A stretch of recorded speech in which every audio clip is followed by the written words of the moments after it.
Another day, another basketball stories na naman ang pagkikwentuhan natin. At ngayon nga ay ang pag-uusapan natin ang naibalitang desidido na nga daw si Kevin Durant na makakuha ng titulo sa Houston Rockets.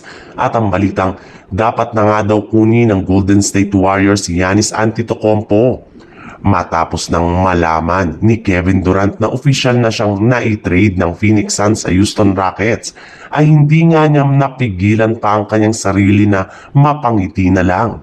Isa rin naman nga daw talaga ang Rockets sa mga teams na matagal niya na gustong sunod na paglaruan.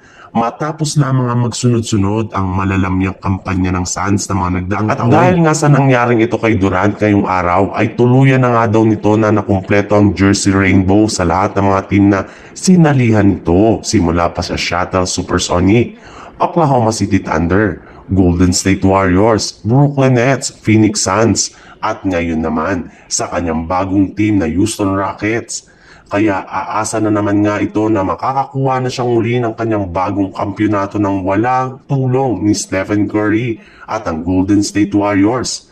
Alam naman nga po ninyo na simula nang umalis siya sa GSW ay hindi na nga siya nakakuha pa ng titulo, kaya mas desidido na nga itong muli na magkampiyon sa Houston Rockets. Sa ibang balita naman, sinabi na nga mismo ni Stephen Curry na kailangan na lang naman nga daw ng Golden State Warriors na panatiling healthy ang kanilang mga manlalaro at kumuha ng bago at mas magagaling na sentro na tutulong sa kanilang mga superstar. Isa nga sa mga naging kahinaan ngayon ng season ng Warriors ay ang kanilang frontcourt sa kakulangan nila ng maaasahan na big man na siyang rason bakit sila gumagamit pa rin ng small ball rotation na tuluyan ang na-checkmate ng kanilang kalaban. Kaya upang hindi na nga ito maulit ay plano na nga nila na kumuha ng bagong sentro as soon as bumukas ang off-season, either sa trade man yan o sa free agency.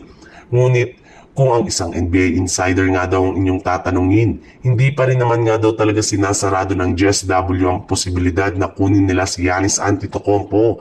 Sa katunayan, kayang-kaya pa rin nga nila nito na makuha mula sa Milwaukee gamit ang kanilang mabubuong trade package ni na Brandon Podziemski, Moses Moody at si Jonathan Kuminga na sigurado nga na hindi tatanggihan ng Bucks dahil magagamit nga nila ang mga batang player na ito para sa kanilang gagawing rebuilding ng kanilang lineup.